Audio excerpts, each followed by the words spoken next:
What is going on, everybody? Michael Garapi here, Run Dad Run podcast. How is everybody doing? It is 2022, if you believe that.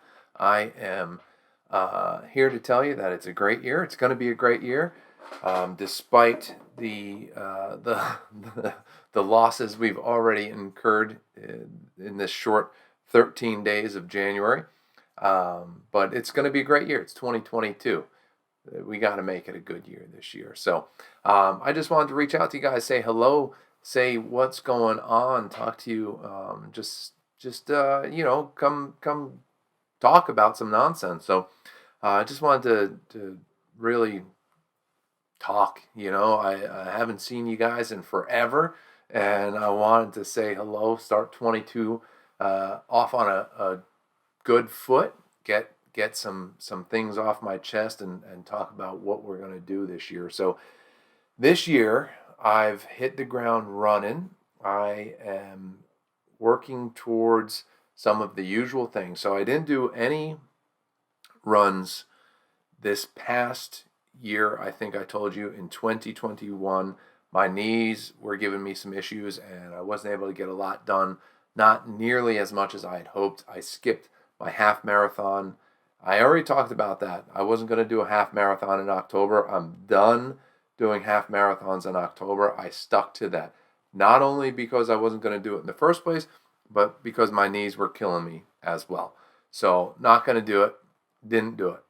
I did start running more though. Started picking up the pace a little bit and started doing some more mileage, getting some more mileage under my belt after basically given up in June, July, and August, I believe. I'm going to pull up my Garmin Connect right now so I can talk about it and not just make this stuff up like I usually do. So June, basically didn't run. I was on vacation, tried to run a couple times, gave up. So basically 0 miles in June, 0 miles in July, and got like 7 miles in August. Started ramping it up again. And really didn't get any serious miles until December. I got 28.3 miles in December. Now, note about December.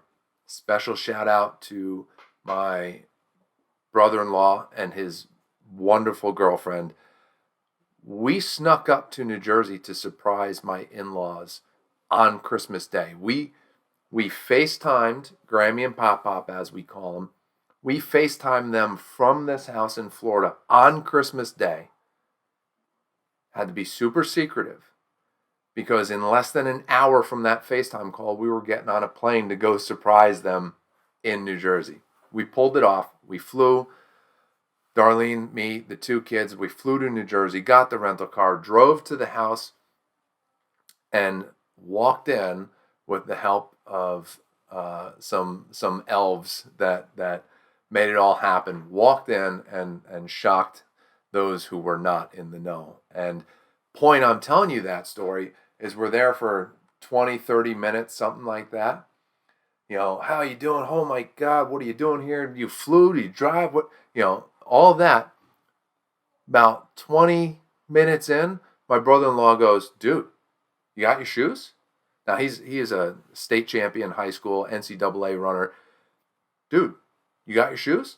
Like, yeah. In fact, Santa just bought me a brand new pair of shoes. They're right on my feet right now. He goes, sweet, we're going running tomorrow. I'm like, dude, I didn't bring any of my stuff though. I'm like, I don't have anything. Only thing I have is my shoes. He's like, I'll buy you a new pair of shorts on me, Christmas. I don't have anything here for you. We'll go to the store. We'll get you some. So while we were there, like I said, we flew on Christmas Day. While we were there, we ran on the 26th, the 27th, and the 29th. Now, I was supposed to fly home the 29th. Long story short, Spirit canceled the flight. We ended up flying at 6 a.m. on JetBlue on like 3.5 hours of sleep, but we'll get to that in a second. So anyway, in that short period of time, I was there for a total of less than 5 days. Got there the 25th, 26th, 27th, 28th, 29th, and flew early the 30th. So less than 5 full days, because 2 travel days on either end, right?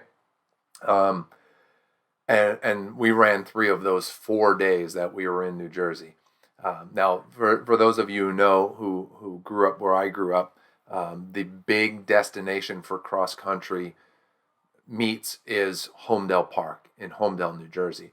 Now, where we go and visit my family is, I think it's 2 miles from that park, and the big course, I guess you call it, is called the Bowl, and it's just about a 5K, a little bit over a 5K, but at one point of it, I mean, you're practically, it feels like you're running straight up. And to my brother-in-law Travis's credit, that's where he learned to run. That is like, and I asked him, I said, what is the actual ranking of this cross country course? And I believe he said number 1 in the state, number 3 in the Northeast, but it doesn't like hold any weight to like the courses out west. But number 1 in the state, number 3 in the Northeast. But then you get out, like Colorado, Oregon, stuff like that, and it just doesn't hold up. But I'll tell this to anyone who ever listened to me, because I didn't grow up running there. I think I've run it twice prior to really considering myself a runner. When I was young, I did it once with my brother. I did it one other time, and I think I did it. We did twice when I was home for Christmas. One other day we went to Thompson Park, which is out by Lincroft. But the point I'm making is, every time I go there, I'm blown away by the elevation gain, because I've been a runner in the state of Florida. Now, I grew up running around the woods, playing football, running on the fields, doing hills and things like that in New Jersey. So I know elevation, but I've never been a runner of elevation, I guess you would say. For those of you who know, I went to Raritan High School in New Jersey, and their cross country course was not flat. It was very sandy, and it went up one of the sledding hills we grew up sledding on in the winters. But anyway, the reason I bring this up is I always tell anyone who will listen, when I do my hilly course here in New Jersey, the elevation gain is, let's see, I'll pull it up here. The elevation gain on my hilly course here in the coastal plain of Florida that I live in is 23 total feet of ascent. Total ascent, 23 feet. So now I go to Holmdel after running flat for 4 or 5 years straight, basically, and I get to the bowl at Holmdel Park with my brother-in-law, and we do total ascent of 253 feet. So that's a little bit different. Now, I did really slow. I ran for a total of 30 minutes, 9:26 pace. Now, in the middle of that, where you're running the bowl, the first mile is uphill, I did like 10:17 pace. And then somehow through the bowl, I was at 9:16 pace, which is pretty rock solid for me. But then the next day, I did, again, 30 minutes, did 9:12 pace. So I tend to round up. I think I've told you guys this before. I tend to round up if, like, I'm just going for like my normal run. Instead of doing 3.12 for a 5K, I'll do 3.15, or I'll do 3.25. If I'm running and I look down at my watch and I've covered the distance I want and it's like 28 minutes and 22 seconds, I'll bump it up to 30. So like in that case, you come running out of the woods and the finishing pole is way over the other side of the field.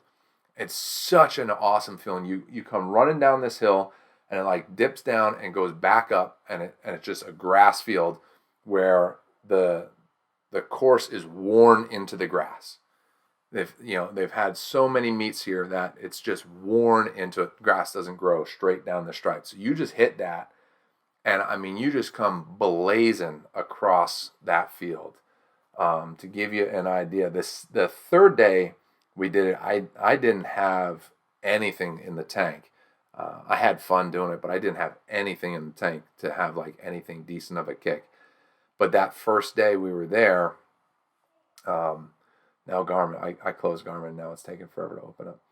That first day we were there, to give you an idea, you come out of that woods, you come down that hill, and you go kicking across this field. For me, it's a great feeling. I mean, there's nothing like it coming out of the woods, and you just see that finished pole over there, and you just pour it on. You just give it everything you've got. For that last mile, I did 8:43, which I know is really slow, guys. It's really slow. For me, that's pretty quick. But that last bit, when you're coming across that field, I topped out at like 6:14, 6:17 pace, which for me is hauling ass. I mean, that's just considering my average was like 9 something. Coming across that field, I peaked at like 6:14. That's freaking fast for me. But it's such a great feeling. And like I said, my brother-in-law's girlfriend was there, and she's just awesome. She's training for a half marathon. She's doing one in San Francisco, and he kind of joked around. He's like, I'm gonna catch you. I'm gonna race you. And so she turned on the jets, and he backed off because he really wasn't. He was just messing with her. I was like, I'm gonna chase her. Screw it. And I chased after her, and she turned on the jets, and she smoked me.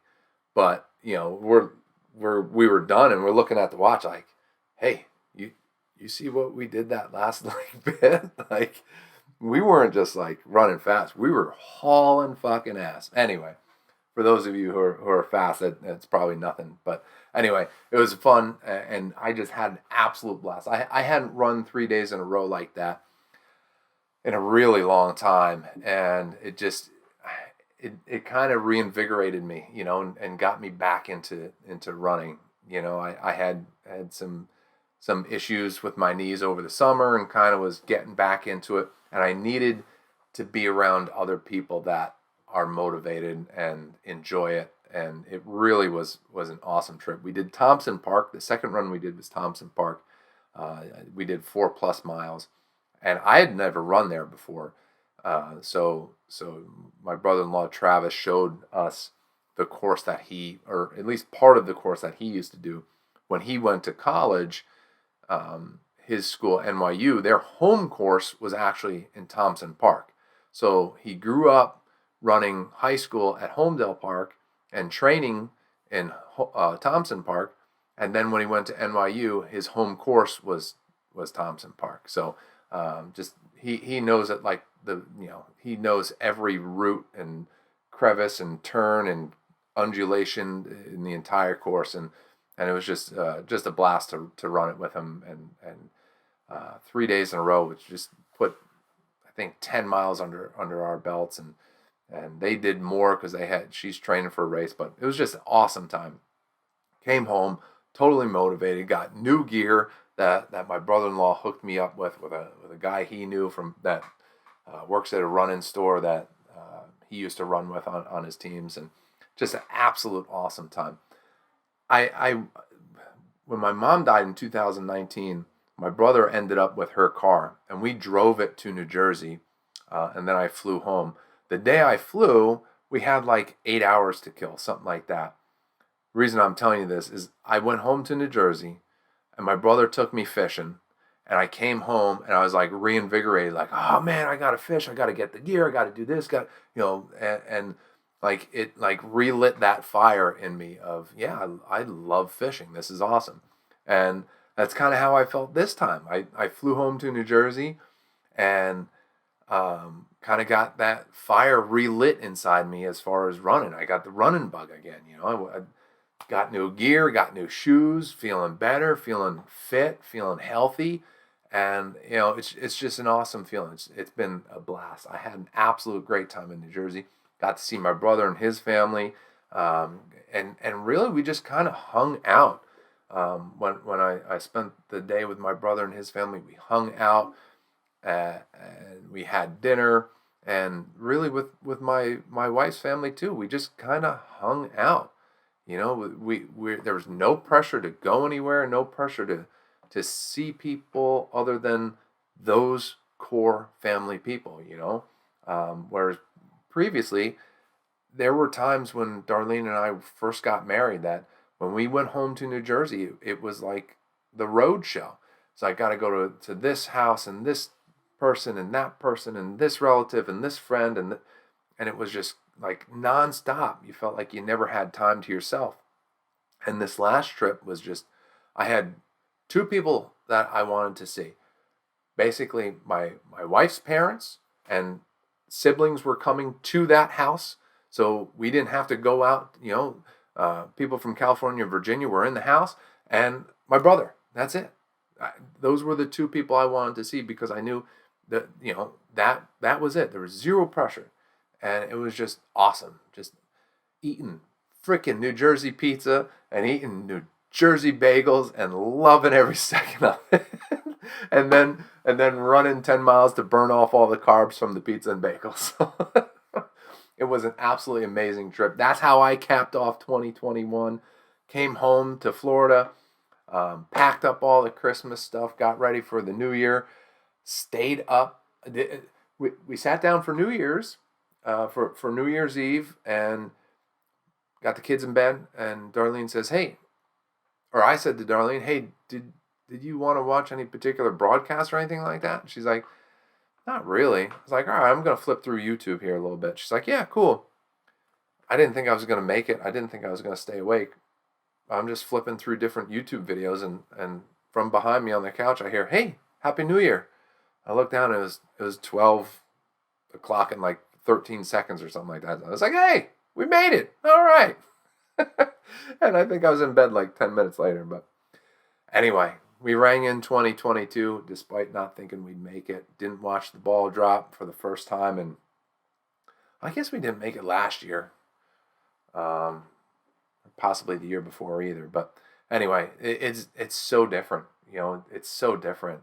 I think, like, if not for coronavirus, I've said this before here. I don't drink. Haven't in a long time. So, like, I'm not looking to go find a party. Like, if there wasn't still issues with coronavirus, I think we probably would have found somebody to go hang out with. We have some friends here locally. We probably would have gone. Our kids, Cooper's 5, Jacob's 9. Like, they're old enough they could hang to midnight. And if they didn't, we have close enough friends that if kids pass out on a couch, like, whatever, we probably would have gotten together. But, like, I don't know. They're like, I just think we're all kind of not really doing that. So maybe next year. I don't know. Who knows? Got to get through 2022 first, right? So anyway, I wanted to talk about these guys too, the Chicago Bears. What a rough season, man. As you know, I grew up in New Jersey, and I'm glad they did better than the Giants. But man, my two favorite teams, just brutal seasons, just absolutely brutal seasons. I cannot believe how bad my two favorite teams are. And I don't watch a lot of Giants football. If they're on, I'll watch them. I try to watch the Bears game, and I haven't sat down to watch a lot of football games in a few years. When I do, I tend to get angry because it's so. I watched the Bears versus Steelers game. I get so angry at how poor and how inconsistent and how laughable the officiating in the NFL is.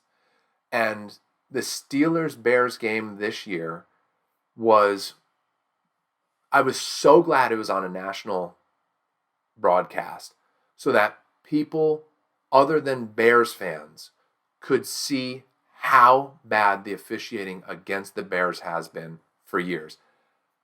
And believe me, the Bears are plenty bad enough to lose games without the officials' help. Believe me. I've been watching them long enough. They do not need the officials' help to lose games, okay? But that game was so egregious. The officiating was so beyond bad. I mean, I can't come up with the word bad. It was bad. That's such a terrible way to describe it. It was inconceivably piss poor. Just, I'll leave it at that. And so anyway, there's been enough of those games. I've seen it outside of Bears games. There's been enough of those types of situations where I say clearly the NFL does not care about the product they're putting on the field. If they did, they would have fixed officiating. They would have fixed officiating 5 years ago. I forget which game it was, but there were a few that were so bad. And they've done nothing to correct it. The one thing they did was that blown pass interference call in the playoffs. They're like, oh, I guess we have to address this. Because it was the playoffs and it changed the outcome of a game. And they made it challengeable. Well, how many coaches have been successful in challenging pass interference? None that I've seen. I've seen clear pass interference calls that should have been reversed, and they just don't challenge it because they know it's not worth it. But it shows to me how little the NFL cares about repairing the officiating problem. First of all, these guys shouldn't be part-time. They should be employed by the NFL. You shouldn't be getting a lawyer who's working 40, 60 hours a week. I don't know. Maybe they got cush lawyer jobs or engineering jobs, and they shouldn't be working 1 day a week as a part-time official. They should be full-time NFL employees. And when they're bad, they get fired. When they blow enough calls, they get graded, they get rated, and when they're performing poorly enough, they get fired. And you just raise the level of officiating across the board. The NFL has enough money to pay these guys hundreds of thousands of dollars to do nothing but officiate NFL games. And for some reason they refuse to do that because I suspect they're afraid of there being some illusion of them being able to reach in and change the games and control who gets what and favoritism and blah, blah, blah. Well, that already exists. There's already the illusion that some guy is calling up someone, hey, Tony Corrente, make sure this call gets changed so the Bears don't win this one. That already exists, whether they're paid full-time by the NFL or not, and they're employees of the NFL. It doesn't matter because it already looks like they're fixing the games. So why don't you just fix the officiating situation and get them all on the payroll and hold them responsible? When they're bad, they don't officiate next week. And you mix up the crews and you switch them up. Say, hey, where's Tony? He blew it last week, so now we got Bob. Cool, let's go, Bob. Let's get it done. But for some reason, they refuse to do that. And I've not heard a good explanation as to why they want to, other than the fallacious argument of this is how we've always done it. It doesn't matter. It's not working. Let's fix it. You're the number one sport in America, and I think you rely on that too much. I think the NFL does decide, hey, we're not losing any money. Screw it. NBA's losing money. MLB's losing money. But guess what? We just expanded our season because we care about players' health. So, anyway, enough of the rant. I picked this up to take a drink, and instead I got on a tear about the NFL. The Bears and the Giants were terrible this year. Cheers to new GMs, new head coaches, and better seasons ahead, huh? Anyway, I just want to check in 2022. I know I say this every time. I'm going to try and start doing more of these, catch up with you guys more often. Because I really feel good talking about stuff, getting it off my chest, and just hopefully some of you guys listen to it and enjoy it. Anyway, love you guys. I will see you hopefully in less than a month But I don't know, maybe every 2 weeks I'll reach out, see what's going on, and then we'll get into some of the training that I'm doing for like the Murph Challenge. Going to pick a race, going to try and set a personal best for a 5K. Got a color run at Jacobs Elementary School coming up. So got some fun stuff planned for this year. 2022, it's going to be a great year. Let's do it, guys. I love you. I'll see you on the next one, all right? See ya!